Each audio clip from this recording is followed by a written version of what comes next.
kami akan membahas circular flow diagram 4 sektor.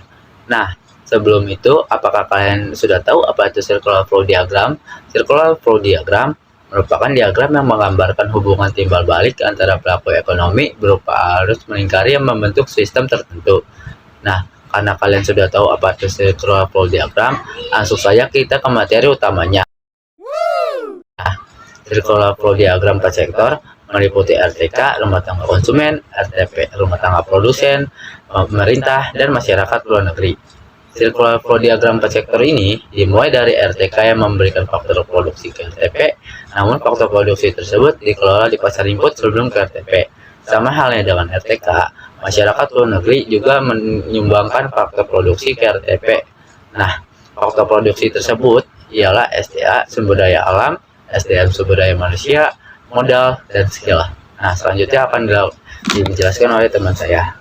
Lalu setelah RTP menerima faktor-faktor produksi tersebut, akan memberikan imbal jasa ke RTK maupun masyarakat luar negeri. Imbal jasa tersebut adalah rent atau sewa, wage atau gaji, invest atau bunga, profit atau keuntungan. Setelah menerima faktor produksi, RTP juga akan membuat barang atau jasa yang nantinya akan disalurkan ke pasar output, lalu nantinya akan dijual dan dibeli atau dikonsumsi oleh RTK maupun masyarakat luar negeri.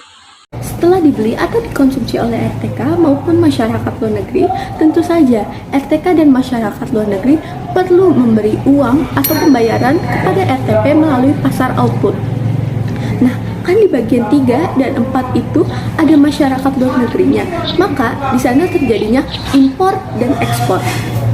Selanjutnya ada peran pemerintah dalam sirkulasi flow diagram adalah untuk mengatur kegiatan ekonomi yang terjadi, yakni RTP dan RTK membayar pajak ke pemerintah, lalu pajak itu dikelola oleh pemerintah untuk pembangunan dan subsidi yang akan digunakan oleh RTP dan RTK. Nah, untuk tanda panah, dari pemerintah ke pasar output. Maupun sebaliknya, pemerintah juga menjual barang bagi jasa seperti air, listrik, dan BBM. Jadi sekarang udah paham bukan?